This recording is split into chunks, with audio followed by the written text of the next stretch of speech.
नमस्कार दोस्तों। आज हम लोग आज से सार संग्रह एनसीईआरटी का करने जा रहे हैं, चैप्टर बाय चैप्टर, एक एक चैप्टर करके। साइंस है, सोशल साइंस है, खेल कूद है, वगैरह वगैरह करके बिहार एसएससी के लिए, खास करके बिहार एसएससी के लिए अभी लगभग में मार्च में उसका एग्जाम होगा बिहार एसएससी का। तब तक में इसको चट कर जाना है। अगर इतना आप पढ़ लेते हैं तो लगभग में आपसे क्वेश्चन हो जाएंगे, साइंस का भी और सोशल साइंस का भी, दोनों का।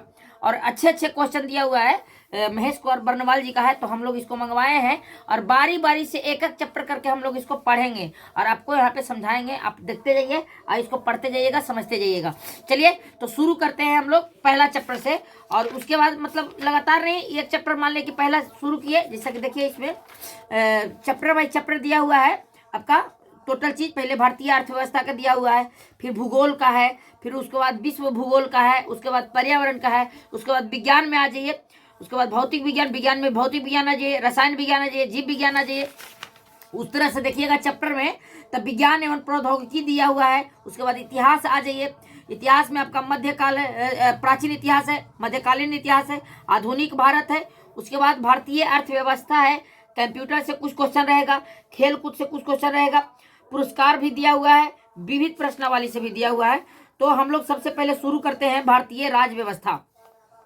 पहला चैप्टर है भारतीय इंडियन पॉलिटी, तो इसको हम लोग शुरू करते हैं। और ये पहले देखिए पढ़ेंगे कैसे, हम लोग बारी बारी से इसे पढ़ेंगे। जैसे यहाँ देखिए, यहाँ पे दिया हुआ है भारत का संवैधानिक विकास। भारत का संवैधानिक विकास में 2 से 3 मतलब 2 पेज और 3 नंबर पेज, 2 नंबर और 3 नंबर पेज। तो हम लोग ऐसे करके पढ़ेंगे कि 2 नंबर पेज और 3 नंबर पेज, ज़्यादा एक बार नहीं पढ़ेंगे क्योंकि एक बार ज़्यादा पढ़ने में दिक्कत हो जाएगा और आपको समझ में भी नहीं आएगा। बिहार एसएससी के लिए बहुत बेहतरीन बुक है। और इस तरह से साइंस भी हम लोग चलावेंगे, इसके जहाँ सर का साइंस है तो उसको भी हम लोग चलावेंगे और इसको भी चलावेंगे। तो चलिए शुरू करते हैं। सबसे पहला, ठीक है, भारतीय राज्य व्यवस्था, भारत का राज्य व्यवस्था को हम लोग शुरू करते हैं। कहता है पहला एरा में है, पॉइंट बाय पॉइंट लिखा गया है और बहुत अच्छा पेज भी है और लिखावट भी बहुत अच्छा है और क्वेश्चन 1 नंबर है। ठीक है, अब इसको याद आप लोग करते जाइएगा और देखते जाइएगा। पहला नंबर क्वेश्चन है कि रेगुलेटिंग एक्ट 1773 द्वारा सर्वोच्च न्यायालय की स्थापना कहाँ की गई थी। तो रेगुलेटिंग एक्ट लाया गया था 1773 में और उसमें सर्वोच्च न्यायालय का स्थापना किया गया था। तो कहाँ किया गया था, तो कलकत्ता। कहाँ किया गया था, कलकत्ता में 1774 में किया गया था, 1774 में। ऐसे रेगुलेटिंग एक्ट आया कब है, तो 1773 में। उसके बाद अगला है भारतीयों को भारत के प्रशासन में भाग लेने के लिए, भारत के प्रशासन में भाग लेने का अधिकार जो है किस अधिनियम के द्वारा दिया गया, तो चार्टर एक्ट द्वारा, जो सबसे पहले 1833, ठीक है। सबसे पहले जो आपका चार्टर एक्ट आया था वो आया था 1793 में। 1793 पेज उधर, सादा पेज, 1793 में आया था सबसे पहले चार्टर एक्ट, जो नीचे आपका दर्शाया गया है, आप देख सकते हैं। ठीक है, तो सबसे पहले सादा नहीं है, सादा देना, सादा, ठीक है। 1793 में आया था। तो भारतीयों को भारत के प्रशासन में भाग लेने के लिए चार्टर एक्ट लाया गया था 1833 के द्वारा। भारतीय विधान परिषद को बजट पर बहस, जो बजट होता है, बजट एक तरह का बहस ही है। ठीक है, बजट क्या है, एक तरह का बहस है और उसमें बहस करने का जो शक्ति होता है किस अधिनियम के द्वारा दिया गया था, तो भारत परिषद अधिनियम के द्वारा दिया गया था। भारत परिषद अधिनियम के द्वारा दिया गया था, ये आप याद रखेंगे। और बाकी चीज रहेगा जो हम आपको बताएं, भारत परिषद अधिनियम 1892 के द्वारा, भारत परिषद अधिनियम 1892 के द्वारा दिया गया था। आपको उसके बाद आए देखिए परिषद अधिनियम कब आया है, आप थोड़ा सा इसको समझिएगा। परिषद अधिनियम जो है कब आया है, तो आपको बहस करने के लिए बजट पर 1892 में दिया गया था, लेकिन सबसे पहले परिषद अधिनियम आया था 1861 में। 1800 कब आया था, सबसे पहले आया था 1861 में आया था परिषद अधिनियम। उसके बाद भारत परिषद अधिनियम 1892 ईस्वी में आया। उसके बाद भारत परिषद अधिनियम आया आपका 1919 में आया। उसके बाद भारत परिषद अधिनियम 1909 में आया। उसके बाद भारत परिषद अधिनियम नहीं आता है, उसके बाद भारत शासन अधिनियम आता है 1919 में। उसके बाद फिर से एक भारत शासन अधिनियम आता है 1935 में और लास्ट में एक और भारत शासन अधिनियम आता है 1947, जिससे हमारा देश कुछ हो जाता है, आजाद हो जाता है। अब आया भारत के राष्ट्रपति को अध्यादेश निर्गत करने की मूलता किस अधिनियम में प्रेरित करता है, तो भारत शासन अधिनियम 1935 के द्वारा, भारत शासन अधिनियम 1935 के द्वारा ये जो भारत का अध्यादेश है राष्ट्रपति लाता है, वो अनुच्छेद 123 के द्वारा ला सकता है। देखिए 1923 के द्वारा। अब आइए भारत का संवैधानिक विकास, कुछ विकास हुआ है उसको समझिए। देखिए भारत में सबसे पहले आया कुछ, तो भारत में सबसे पहले आया रेगुलेटिंग एक्ट। कौन एक्ट आया? Regulating act. यहाँ पे आप देख सकते हैं, यहाँ पे देखिए रेगुलेटिंग एक्ट 1773 में सबसे पहले आया, 1773 में रेगुलेटिंग एक्ट। उसके बाद आया Pitt's India act, Pitt's India act आया 1784 में, 1784 में। उसके बाद देखिए 4 गो चार्टर एक्ट आया है, चार्टर एक्ट आया है, 4 गो आया। सबसे पहले चार्टर एक्ट कब आया? 1793 में, 1793 में। अब देखिए फिर से एक चार्टर एक्ट आता है, 20 एरा में जोड़ दीजिएगा, 20 एरा में जोड़ दीजिएगा तो आपको हो जाएगा 1813 में, 1813 में।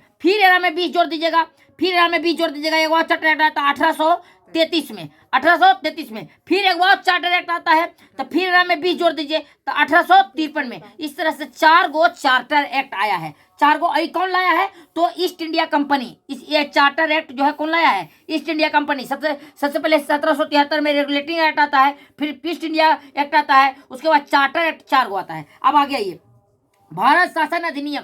भारत शासन अधिनियम पहले आता है 1858 में, 1858 में भारत शासन अधिनियम आता है। उसके बाद भारत शासन अधिनियम आ जाता है आपको 1919 में, 1919 में आता है फिर से भारत शासन अधिनियम। उसके बाद फिर से आता है भारत शासन अधिनियम 1935 में, 1935 में। उसके बाद एक बार भारत शासन अधिनियम लाता है 1947 में, जिसमें हमारा देश कुछ हो जाता है, आजाद हो जाता है। तो भारत शासन अधिनियम 4 लाया है। एक लाया 1858 में, फिर लाया 1919 में। 1919 में जो भारत शासन अधिनियम लाया था, इसी को समीक्षा करने के लिए आपका साइमन कमीशन 1927 में बनाया गया था। याद रखिएगा, कहीं पे आएगा तो हम पढ़ा देंगे आपको, ठीक है। 1927 में बनाया गया था। तो 4 को भारत शासन अधिनियम लाया गया था। अब भारत परिषद अधिनियम भी लाया गया है। तो भारत परिषद अधिनियम सबसे पहले लाया 1861 में, 1861 में भारत परिषद अधिनियम लाया। ये कौन लाता? British crown. ये सब किसका है? ब्रिटिश क्राउन का। और उसके बाद भारत परिषद एक्ट लाया 1892 में। उसके बाद फिर से भारत परिषद एक्ट आ गया, आपको अधिनियम आ गया आपका कितना में? 1909 में। तो ये 3 गो भारत परिषद एक्ट आया है, भारत परिषद एक्ट आया, आपको याद रखना है। अब उसके बाद आइए, उसके बाद आप समझिए। देखिए केंद्र में द्वैध शासन व्यवस्था किस अधिनियम के द्वारा लागू किया था? भारत शासन अधिनियम 1919 के द्वारा, भारत शासन अधिनियम 1919 के द्वारा। ब्रिटिश भारत में किस अधिनियम में संघीय शासन को प्रावधान था? तो भारत शासन अधिनियम 1935 में। याद रखिएगा। अब यहाँ देखिए, भारत शासन अधिनियम 1919 की समीक्षा के लिए वर्ष 1927 में साइमन कमीशन का कुछ किया गया था गठन। तो ये भी पूछ सकता है कि भारत में साइमन कमीशन कब आया था? तो 1927 में। और 1919 को समीक्षा करने के लिए कौन सा कमीशन बनाया गया था? तो साइमन कमीशन कब बनाया गया था? तो 1927 में बनाया गया था। आगे समझिए, अखिल भारतीय संघ स्थापित करने का प्रावधान किस अधिनियम में किया गया था? तो भारत शासन अधिनियम 1935 में। भारत के संविधान में केंद्र और राज्यों को मध्य जो शक्ति होता है उसका बंटवारा किस अधिनियम का आधारित किया गया? तो भारत सरकार अधिनियम 1935 पर आधारित है, इसको याद रखिएगा, ठीक है। एक निर्वाचित संविधान सभा द्वारा भारत के संविधान का निर्माण करने का प्रस्ताव किसके द्वारा लाया था? क्रिप्स मिशन के द्वारा। कहता है एक निर्वाचित संविधान सभा द्वारा, जो संविधान सभा था, निर्वाचित संविधान सभा द्वारा संविधान का निर्माण करने का प्रस्ताव, जो संविधान बनाना था उसका निर्माण करने का प्रस्ताव किसके द्वारा लाया गया था? क्रिप्स के द्वारा, क्रिप्स के द्वारा। सर स्टैफोर्ड क्रिप्स उनका नाम था, उसके द्वारा लाया गया था। कब? 1942 में, 1942 में लाया गया था, ठीक है। महात्मा गांधी ने इसको मतलब चेक कहा था, कुछ कहा था चेक, याद रखिएगा। 11 मार्च 1942 को इसका घोषणा किया गया था, ठीक है। कुछ किया गया था, घोषणा किया गया था। और 23 मार्च को इसको क्रिप्स के द्वारा कुछ कर दिया गया था, भेज दिया गया था। इसका पीएम जो था आपका चर्चिल था, वेस्टिन चर्चिल ऐसी कुछ नाम है, चर्चिल था, याद रखिएगा आपको। भारत संविधान सभा का गठन किसके अंतर्गत किया गया? तो आपको कैबिनेट मिशन के द्वारा 1946 में, फरवरी में, कहीं कहीं मार्च भी रहता है, याद रखिएगा। तो कैबिनेट मिशन के द्वारा, तो आप फरवरी और मार्च आपको न देगा, जब भी देगा तो यही देगा कि कैबिनेट मिशन कब आया, तो 1946 में, ठीक है, अंतर्गत लाया गया था। कैबिनेट मिशन द्वारा प्रस्तुत योजना के अनुसार संविधान सभा में प्रांतों से प्रतिनिधियों का निर्वाचन किस अनुपात में किया था? 10 लाख जनसंख्या पर एक सदस्य बनाया गया था। देखिएगा, याद रखिएगा इसको। कैबिनेट मिशन द्वारा प्रस्तुत योजना के अनुसार संविधान सभा में प्रांतों से प्रतिनिधियों का निर्वाचन, जो प्रतिनिधि बनना था प्रांत बाई प्रांत, उसमें कितना लोग पर मतलब एक सदस्य था? तो 10 लाख पर। भारतीय संविधान का निर्माण करने वाली संविधान सभा के सदस्य का चुनाव किसके द्वारा किया गया? तो विभिन्न प्रांतों की संविधान विधानसभाओं द्वारा। ठीक है, याद रखिएगा। अब अंतरिम सरकार रही है 1946 में जो कैबिनेट मिशन आया, उसमें अंतरिम सरकार में किसको किसको कोची कोची बनाया गया, कोची कोची मिला, उसको हम लोग समझते हैं। तो पंडित जवाहरलाल नेहरू को राष्ट्रमंडल संबंध विदेशी मामला मिला था। सरदार वल्लभ भाई पटेल को गृह सूचना मिला था, गृह सूचना एवं प्रसारण मंत्री मिला था, मतलब विभाग मिला था। डॉक्टर राजेंद्र प्रसाद को खाद्य एवं कृषि मंत्री मिला था। ऐसे याद रखिएगा इसको कि देखिए सरदार वल्लभ भाई पटेल को जोड़ने का काम मिला था राज्यों को, तो ऐसे करके याद रखिएगा। ठीक है, डॉक्टर राजेंद्र प्रसाद बिहार के थे, तो यहाँ पे ज़्यादा खेती होता है, तो ये याद रखिएगा कि खाद्य एवं कृषि मंत्री, तो कृषि यहाँ पे ज़्यादा होता है, तो डॉक्टर राजेंद्र प्रसाद। जॉन मथाई उद्योग एवं नागरिक आपूर्ति इनको मिला था। जगजीवन राम को श्रम मिला था। जब आप ज्यादा श्रम करिएगा तो आपका जग जो है जीवन हो जाएगा। सरदार बलदेव सिंह को रक्षा विभाग मिला था, तो जिसमें बल होता है वो रक्षा करता है, ऐसे याद रखिएगा। लियाकत अली वित्त मंत्री मिला था, वित्त विभाग में इनको मिला था। सी राजगोपालचारी शिक्षा एवं कला मिला था। भारत के प्रथम गवर्नर जनरल जो थे कौन थे? सी राजगोपालचारी, मैंने भारतीय, यानी भारत के नहीं, भारत के प्रथम भारतीय गवर्नर जनरल जो थे सी राजगोपालचारी थे, याद रखिएगा इसको। अब आगे चलिए, इसको और देख लेते हैं। एक पेज और ये वाला है, उसके बाद ये अलग है, इसको देख लेते हैं। भारत की संविधान सभा की पहली बैठक कब हुई थी? तो 1946 में भारत की पहली आपका बैठक हुआ था। भारत का पहला कुछ हुआ था, बैठक हुआ था, याद आपको रखिएगा। भारत की संविधान सभा की पहली बैठक 9 दिसंबर 1946। भारतीय संविधान का प्रथम प्रारूप तैयार करने वाले कौन थे? तो सर बी एन राव, ये सलाहकार भी थे, संवैधानिक सलाहकार भी थे, याद रखिएगा। संविधान सभा का अस्थायी अध्यक्ष कौन? अस्थायी अध्यक्ष कौन थे? तो किसे चुना गया था? तो डॉक्टर राजेंद्र प्रसाद को 11 दिसंबर 1946 को डॉक्टर राजेंद्र प्रसाद को संविधान सभा का अध्यक्ष चुना गया था। उससे पहले कौन थे? तो उससे पहले थे सच्चिदानंद सिन्हा थे। संविधान सभा में पंडित नेहरू ने संविधान सभा को बनाने के लिए एक प्रस्ताव पारित किया था, मैंने उद्देश्य लाया था। तो पंडित नेहरू ने उद्देश्य प्रस्ताव लाया था। कब लाया था भाई? तो 13 दिसंबर 1946 को संविधान सभा में पंडित नेहरू ने उद्देश्य प्रस्ताव लाया था। ठीक है, नेहरू द्वारा प्रस्तुत उद्देश्य को जब संविधान बन गया था, जब बनने के लिए 13 दिसंबर को संविधान जो है बनने के लिए तैयार हो गया था, मैंने चालू हो गया था बनने के लिए, प्रारंभ कर दिया गया था, और जब बन गया तो उसको जो है प्रस्तुत उद्देश्य जो लाया था नेहरू जी संविधान सभा में, तो उसको कब जो है स्वीकार किया गया? तो स्वीकार किया गया था 22 जनवरी 1947 को। ठीक है, याद रखिएगा। भारतीय संविधान के निर्माण काल में संविधान सभा के कुल कितने अधिवेशन हुए थे? 11 अधिवेशन। कितने अधिवेशन हुए थे? 11 अधिवेशन, ऐसे याद रखिएगा। भारतीय संविधान के निर्माण में संविधान सभा को कितना समय लगा? तो 2 वर्ष 11 महीना 18 दिन, याद रखिएगा। भारतीय संविधान सभा के संवैधानिक सलाहकार कौन थे? अभी बताए थे बी एन राव। वो प्रारूप समिति भी तैयार करे थे सबसे पहले, याद रखिएगा। प्रारूप समिति ने प्रारूप तैयार किए थे संविधान का।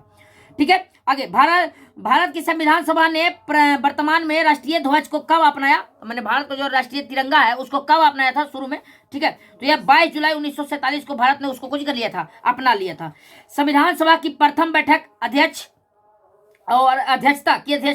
अब प्रथम बैठक हुआ तो उसका अध्यक्षता कोई कर रहा होगा ना, तो उससे पहले सबसे पहले मतलब अस्थायी अध्यक्ष कौन थे? तो वही थे डॉक्टर सच्चिदानंद सिन्हा थे, जो अस्थायी अध्यक्ष थे। उसके बाद ना अस्थायी अध्यक्ष में डॉक्टर राजेंद्र प्रसाद बन गए।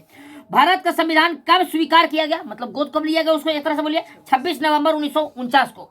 और भारत का संविधान पूरी तरह से कब लागू किया? तो 26 जनवरी 1950 को, माने 1 वर्ष 2 महीना। अब ये संविधान सभा के बारे में कुछ जानकारी लेते हैं। 9 दिसंबर 1946 को संविधान सभा की प्रथम बैठक हुई, जिसमें डॉक्टर सच्चिदानंद सिन्हा को अस्थायी अध्यक्ष तथा 11 दिसंबर 1946 को डॉक्टर राजेंद्र प्रसाद को अस्थायी अध्यक्ष के रूप में बना दिया गया। मैंने पहले थे अस्थायी अध्यक्ष डॉक्टर सच्चिदानंद सिन्हा, लेकिन 11 दिसंबर 1946 को आपका राजेंद्र प्रसाद को अस्थायी के रूप में बना दिया गया, अध्यक्ष के रूप में। ठीक है, अध्यक्ष चुना गया। संविधान निर्माण का प्रारंभ, मैंने संविधान बनने का काम जो है 13 दिसंबर 1946 से चालू हो गया। उसके बाद पंडित जवाहरलाल नेहरू द्वारा प्रस्तुत उद्देश्य, जो पंडित जवाहरलाल नेहरू उद्देश्य दिए थे 13 दिसंबर 1946 को प्रस्तुत किए थे, उद्देश्य से हुआ, जो वही उसी से चालू हुआ। ठीक है, जिसे 22 जनवरी 1947 को फिर से मैंने 22 जनवरी 1947 को सर्वसम्मति से, मतलब जितना थे ओरा में लोग 284 या कुछ लोग हैं जो भी है, ठीक है, स्वीकार कर लिया गया। और 26 नवंबर 1949 को भारतीय संविधान को अंग्रेजित किया गया, मैंने अडॉप्ट कर दिया गया, मैंने बन गया था और उसको अब अडॉप्ट कर लिया गया, गोद ले लिया गया, ठीक है, कर लिया गया। और 26 जनवरी 1950 को पूरी तरह से भारत में कुछ हो गया, लागू कर दिया गया। अब इसको समझिए, भारत का संविधान मूलतः 2 भाषाओं में लिखा गया है, हिंदी और अंग्रेजी में लिखा गया था। और इस सभी ने इन दोनों पत्रियों पर, मैंने हिंदी पर भी और इंग्लिश पर भी, दोनों पर साइन किया था, हस्ताक्षर किया था लगभग 284 लोग, ठीक है। अब आइए 26 नवंबर 1949 को भारतीय संविधान किसके द्वारा अधिनियमित किया गया था? तब भारत संविधान सभा के द्वारा उसको अधिनियमित किया गया था। जन गण मन को भारत के राष्ट्रगान के रूप में कब अपनाया गया था? तो 24 जनवरी 1950 को। 24 जनवरी 1950 को जन गण मन को, जो भी है, जो रविंद्रनाथ टैगोर ने लिखा है, उनको मतलब अपना लिया गया था। भारत सरकार द्वारा अशोक स्तंभ को राष्ट्रीय चिन्ह के रूप में कब अपनाया गया? तो बस 2 दिन बाद, मैंने जन गण को आपको 24 जनवरी को, और राष्ट्रीय चिन्ह जो था, ठीक है, उसको जो है 26 जनवरी को, कब किया गया? 26 जनवरी को अपना लिया गया था। संविधान सभा की सलाहकार समिति, अब सलाहकार में कौन थे आपको बताया था? सलाहकार में कौन थे? BN राव। और उनका समिति, जो समिति का अध्यक्ष होता है, वो कौन थे? तो सरदार वल्लभ भाई पटेल। आगे याद किया, संविधान सभा की झंडा समिति का अध्यक्ष कौन थे? डॉक्टर राजेंद्र प्रसाद। ऐसे में बिहार वाला ज्यादा झंडा को संभालता है, इसलिए डॉक्टर राजेंद्र प्रसाद, याद रखिएगा। आगे प्रमुख समितियां एवं उनके अध्यक्ष। अब समिति में कौन कौन अध्यक्ष थे, कुछ थे, समझिए। संघ एवं शक्ति समिति, पंडित जवाहरलाल नेहरू। जहां जहां संघ आएगा पंडित जवाहरलाल नेहरू, याद रखिए, जहां जहां संघ आएगा पंडित जवाहरलाल नेहरू, ठीक है। तो संघ एवं शक्ति समिति पंडित जवाहरलाल नेहरू। संघीय संविधान समिति पंडित जवाहरलाल नेहरू। प्रांतीय संविधान समिति, जो प्रांत को एकजुट करना था, तब प्रांत में एकजुट किसको करना था? सरदार वल्लभ भाई पटेल को। प्रारूप समिति डॉक्टर भीमराव अंबेडकर कब बने थे? 29 अगस्त 1947 को प्रारूप समिति इनको बना दिया गया था। तो डॉक्टर भीमराव अंबेडकर, इनके साथ 6 लोग और थे, हम कौन को थे बताते हैं, ठीक है, आगे बताते हैं। मौलिक अधिकारों एवं अल्पसंख्यकों संबंधी परामर्श समिति कौन थे? तो सरदार वल्लभ भाई पटेल। अब इनको मिला था, कुछ मिला था, प्रांतीय संविधान का समिति मिला था। तो ये जाते थे गांव गांव और उनके मौलिक अधिकार को समझाते कि देखो तुम्हारा ये मौलिक अधिकार है, इसलिए इनको मौलिक अधिकार एवं अल्पसंख्यकों संबंधी परामर्श समिति भी बताया गया था, ठीक है। प्रक्रिया नियम समिति, अब प्रक्रिया कौन करते थे? प्रक्रिया जो नियम बनाना था ना, तो डॉक्टर राजेंद्र प्रसाद अध्यक्ष थे, अस्थायी थे। तो इन्हीं को प्रक्रिया जो है कि नियम समिति बनाया गया था डॉक्टर राजेंद्र प्रसाद को। राज्यों के लिए समिति कौन था? तो पंडित जवाहरलाल नेहरू। अब राज्य की ये समिति बनाते थे, ठीक है। संचालन समिति कौन था? अब जो भी समिति बना तो उसको संचालन को करेगा ना, तो डॉक्टर राजेंद्र प्रसाद, ठीक है। अब इस संविधान सभा के कार्यों से संबंधित समिति के अध्यक्ष के रूप में कौन था? GV मालंकर। अब जो संविधान सभा के कार्य है, कैसे कैसे का होगा, उसका भी अध्यक्ष था तब भी GV मालंकर, याद रखिएगा। डॉक्टर भीमराव अंबेडकर के साथ में प्रारूप समिति, जो डॉक्टर भीमराव अंबेडकर का था, उसके साथ में 6 लोग और थे। तो कौन कौन थे ये समझिए। N गोपाला स्वामी अयंगर, उसके बाद डॉक्टर KM मुंशी, BL मित्रा, बाद में इनके स्थान पर N माधवम आ गया था। अलादी कृष्ण स्वामी अय्यर, सैयद मोहम्मद सादुल्लाह तथा DP खेतान, ठीक है। बाद में इनके स्थान पर TT कृष्णाचारी आ गए थे। संविधान सभा में ने डॉक्टर भीमराव अंबेडकर की अध्यक्षता में प्रारूप समिति का गठन कब किया गया था? तो 19 अगस्त 1947 को, 29 अगस्त 1947 को प्रारूप समिति का गठन किया गया था, याद रखिएगा इसको, ठीक है। डॉक्टर बी आर अम्बेडकर का संविधान सभा में निर्वाचित किस प्रेसिडेंसी से हुआ था? तो पहले बंबई प्रेसिडेंसी से हुआ था, उसके बाद में जो है आपका उससे पहले आपका कुछ प्रेसिडेंसी हुआ बंबई प्रेसिडेंसी से 1947 से 50 में, और उससे पहले हुआ था आपका बंगाल प्रेसिडेंसी से।